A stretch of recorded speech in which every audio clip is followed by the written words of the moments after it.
दोस्तों, यूपीएससी और यूपीपीसीएस में सिलेक्शन कंटेंट से नहीं, आंसर राइटिंग से होता है। आप 2 साल पढ़ लो, लेकिन आपको स्ट्रक्चर नहीं बनाने आ रहा है, आपको उसके अंदर के कंटेंट नहीं पता है, इंट्रोडक्शन अच्छे से नहीं आ रहा है, कंक्लूजन नहीं आ रहा है, तो पूरा का पूरा मार्क्स तो आपका गया। मेंस वो चीज होती है जिसमें आपकी कॉन्सेप्ट क्लियरिटी के साथ साथ आपको अप्लाई करना भी आना चाहिए।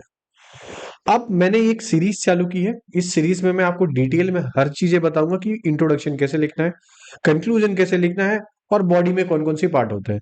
आज जो हम स्टार्ट करने वाले हैं बेसिक इंट्रोडक्शन से, कि इंट्रोडक्शन कैसे लिखा जाए, हर एक क्वेश्चंस को कैसे अप्रोच किया है। जैसे यहाँ पे एक्सप्लेन का मतलब क्या होगा, डिस्क्राइब का मतलब क्या होगा, डिस्कस का मतलब क्या होगा।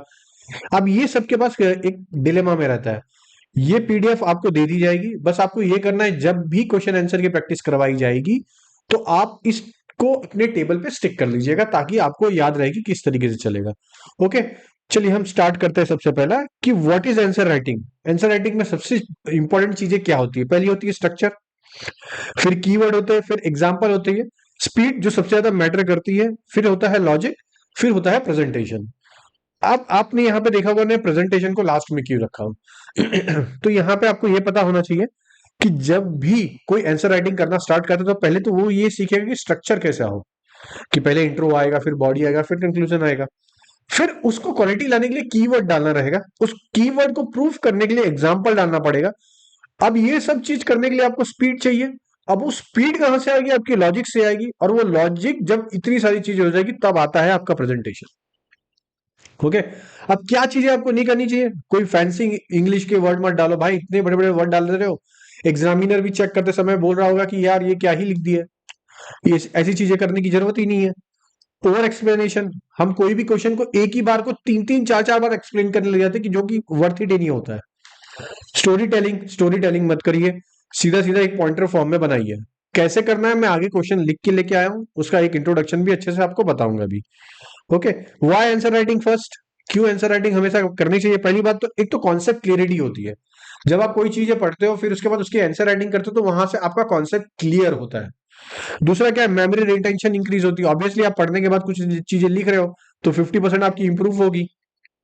फिर आंसर स्ट्रक्चर पे आपको काम करना पड़ता है, पूरे एक ऑटोमेटिक मोड पे जाना पड़ता है वहां पे। फिर टाइम मैनेजमेंट करना पड़ता है, कैसे हम टाइम मैनेजमेंट के थ्रू पे पूरे मेंस के आंसर राइटिंग को अप्रोच कर सकते हैं। फिर प्रीलिम्स के लिए भी एक तो जब आप मेंस की पढ़ाई अच्छी कर लेते हो तो प्रीलिम्स निकालना काफी आसान हो जाता है। और आप मेंस की पढ़ाई करते ही नहीं हो तो दिन भर घटना चक्र या तो पीवाईक्यू में अटक से जाते हो। तो पीवाईक्यू घटना चक्र एक इतना बड़ा लूप होल है जहां पे बच्चे हमेशा फंसते ही जा रहे हैं। वहां से निकलने का सिर्फ और सिर्फ एक रास्ता है, वो है हमारा मेंस आंसर राइटिंग। अब बात है कि सर क्यों ही करें, तो मत करो, कोई दिक्कत ही नहीं है। नुकसान आपका है, मेरा तो कोई नुकसान ही नहीं है। मैं सिर्फ इतना चाहता हूं कि यहाँ पे जो आपको चीजें मिल रही है बस उसको अच्छे से सुन के जाइए। जरूर बेनिफिट करेगा, आज नहीं तो कल करेगा जरूर है। ओके, अगर अभी तक आपको वीडियो अच्छा लगता है तो लाइक शेयर सब्सक्राइब जरूर कर दीजिएगा। अगर आपको वो टेबल चाहिए जो मैंने अभी आपको दिखाया था, उसके लिए कम से कम तो 100 से 150 लाइक तो होनी चाहिए। अगर मेरे पास लाइक अच्छी नहीं आए, बिलीव मी मैं ये सीरीज आगे नहीं बढ़ाऊंगा। मैं बेसिक टू एडवांस तक लेके जा रहा हूँ, ये फ्री में दे रहा हूँ। अगर यही चीजें मुझे चार्ज करनी है तो मैं इसका एक पूरा वीडियो का चार्ज करूंगा। आंसर राइटिंग के फॉर्म में पूरी चार्ज करूंगा, साइंस ऑफ आंसर राइटिंग की। या तो आपको वो नहीं चाहिए तो फ्री में चाहिए तो उसको शेयर करना और लाइक करना, ना तो मैं बंद कर दूंगा इस वीडियो को, ये कंफर्म है। The three pillar of UPSC and UPPCS mains answer writing का क्या होता है? पहला पिलर तो स्ट्रक्चर, दूसरा है कंटेंट, तीसरा है प्रेजेंटेशन। ओके, तो हम इसके ऊपर सबसे पहला बात करते हैं कि स्ट्रक्चर कैसा होना चाहिए। तो स्ट्रक्चर में जैसे कि मैंने बताया, पहला तो इंट्रो, बॉडी, कंक्लूजन, ये सबको पता है, जो नया आया है उसको भी पता है। क्या चीजें आपको नहीं पता वो बताता हूँ। कीवर्ड्स कैसे डाले, डायरेक्टिव वर्ड्स कैसे डाले, इसके ऊपर हम बात करेंगे आज। फिर उसके बाद कंटेंट के ऊपर है, थीम आपको पता होनी चाहिए। जब आपने कोई क्वेश्चन पढ़ा, आपको थीम ही नहीं समझ में आ रही है, आप अपने मन से कुछ भी लिख दे रहे हो, तो वो ऐसा नहीं होना चाहिए। एग्जाम्पल उसके ओरिएंटेड होना चाहिए, स्कीम होनी चाहिए, डेटा होना चाहिए, केस स्टडीज होनी चाहिए। तो आपको इस फॉर्म में ये पूरा चलेगा। ओके, फिर तीसरा है कि पिलर प्रेजेंटेशन। ओके, अब पिलर का प्रेजेंटेशन कैसे करना है आपको, तो यहाँ पे पिलर का प्रेजेंटेशन आपको, तो फ्लो चार्ट हो जाएगा, सब हेडिंग हो जाएगी, स्पेसिंग हो जाएगा, बॉक्स डायग्राम हो जाएगा, और उसके बाद क्लीन हैंड राइटिंग हो जाएगी। क्लीन हैंड राइटिंग का मतलब ये नहीं होता कि एकदम सुंदर सुंदर राइटिंग नहीं, ऐसी होनी चाहिए कि जो डिसाइफर हो पाए। ओके।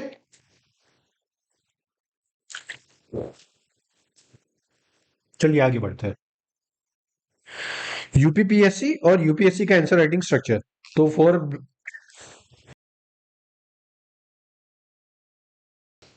ब्लॉक फॉर्मूला है, जिसमें जो ब्लॉक वन है, जिसमें इंट्रो में डेफिनेशन, डेटा और थीम पे आपको ज्यादा फोकस करना है। फिर 3 to 4 लाइन जो रहेगी आपकी इंट्रो में होनी चाहिए, 3 से 4 लाइन से ज्यादा इंट्रो नहीं होना चाहिए, वो नुकसान कर देगा। फिर उसके बाद ब्लॉक टू क्या आपका बॉडी है, जहां पे आपको रीजन, इम्पैक्ट, चैलेंजेस, एग्जाम्पल और गवर्नमेंट इनिशिएटिव्स पे फोकस करना है। फिर ब्लॉक थ्री क्या है, वैल्यू एडिशन लेयर डालना पड़ेगा। अब वैल्यू एडिशन क्या होता है, तो वैल्यू एडिशन के लिए आपको ऐसी कुछ कंटेंट दिखाने पड़ेंगे जिससे आपको अच्छा लगे। जैसे फॉर एग्जांपल के लिए कि ये आपका मेंस का आंसर राइटिंग का पूरा एक पेज है, यहाँ पे आपने एक बॉक्स बना के एक डायग्राम बना दिया, ज्योग्राफी का क्वेश्चन है आपने इंडिया का मैप बना दिया, कुछ ऐसी चीजें बना दी, तो उनको भी अच्छा लगेगा एग्जामिनर को कि हाँ भाई इन्होंने कुछ नए इनिशिएटिव्स लाए, कीवर्ड डालिए, डेटा डालिए। ये सबसे इंपॉर्टेंट होता है। ज्यादातर लोग को क्या लगता है कि डायग्राम ही बहुत कुछ होता है, लेकिन ये अभी हम बात नहीं करेंगे, हम धीरे धीरे लेयर बाय लेयर इसको एडवांस लेवल तक लेके जाएंगे। अब चलते हैं कंक्लूजन के ऊपर। ब्लॉक फोर जो है कंक्लूजन, इधर क्या है, यहाँ पे आपको वे फॉरवर्ड पे और पॉजिटिव टोन पे, ठीक है, नेगेटिव नहीं बोलना है कि भाई अब ये गवर्नमेंट तो कुछ कर ही नहीं सकती, ऐसा ये सब नहीं करना है, ध्रुव राठी वाला स्टेटमेंट नहीं करना है। यहाँ पे पढ़ाई करनी है, ठीक है। अगर एग्जाम निकालना है तो, नहीं निकालना है तो फिर बकेती करके आओ, कोई दिक्कत नहीं है। पूरा सालों साल पढ़ा है, पंचवर्षीय योजना तो बनी जाएगी। हाउ टू स्टार्ट राइटिंग में, तो क्वेश्चन पढ़िए, उसको ब्रेक करिए। ओके। फिर उसके बाद 3 to 5 सब हेडिंग में लिखिए उसको कि कैसे फॉर्म हो रहा है। फिर पॉइंट फॉर्म में उसको कंटेंट को डिवाइड करिए। फिर एक सिंपल पैराग्राफ में इंट्रो दीजिए कि किस किस तरीके से इंट्रोडक्शन चल रहा है, और कंक्लूजन उसके रिलेटेड ही होना चाहिए। अब डायरेक्टिव वर्ड्स के ऊपर चलते हैं। मैं अभी यहाँ पे शॉर्ट फॉर्म में आपको समझा दे रहा हूँ। एक्सप्लेन का मतलब होता है बेसिक फ्लो में चलने दीजिए। ओके। तो बेसिक फ्लो में चले,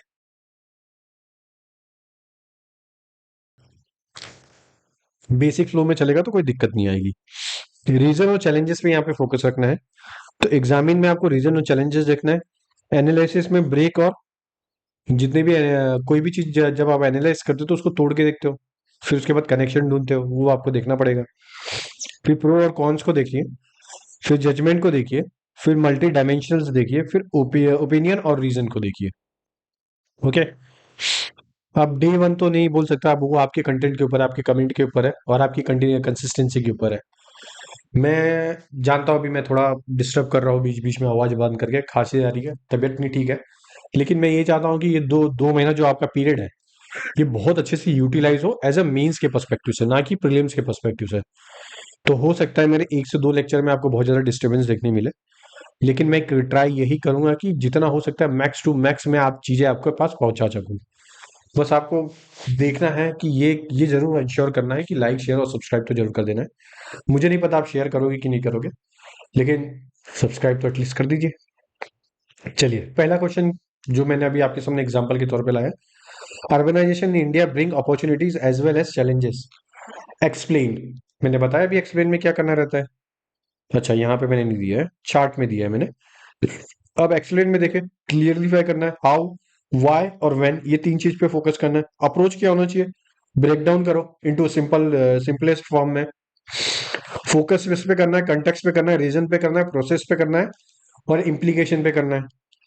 तो 70-30 के मतलब पॉजिटिव 70% होना चाहिए, 30% नेगेटिव होना चाहिए। फीचर रिक्वायरमेंट सिंप्लीफिकेशन करना है, मल्टी डायमेंशनल कॉन्सेप्ट रखना है।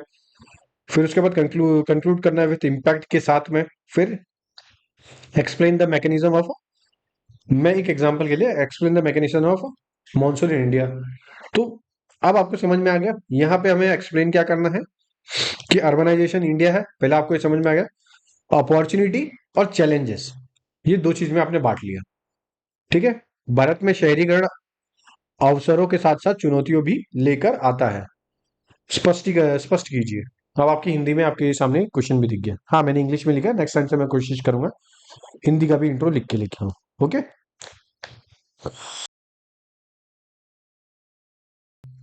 चलिए सबसे पहला फिर हम स्टार्ट करते हैं इंट्रो में। तो देखिए, मैंने जो इंट्रो लिखा है मैं वो आपको बता देता हूँ। India's urbanisation is rising rapidly with cities contributing 63% of GDP and the urban population expected to cross 40% by 2030. While city act as a growth engine, rapid expansion creates challenges of housing, फिर pollution, inequalities and governance. अब आपने देखा, पहले मैंने क्या किया था, fact को यहाँ पे इंट्रोड्यूस किया। दूसरा मैंने क्या किया, यहाँ पे मैंने आपको ये बताया कि एक तो फैक्ट बताया जो जीडीपी में करंटली कंट्रीब्यूट कर रहा है, दूसरा कितना एक्सपेक्टेड है फ्यूचर में, ये मैंने बताया, दो फैक्ट हो गए।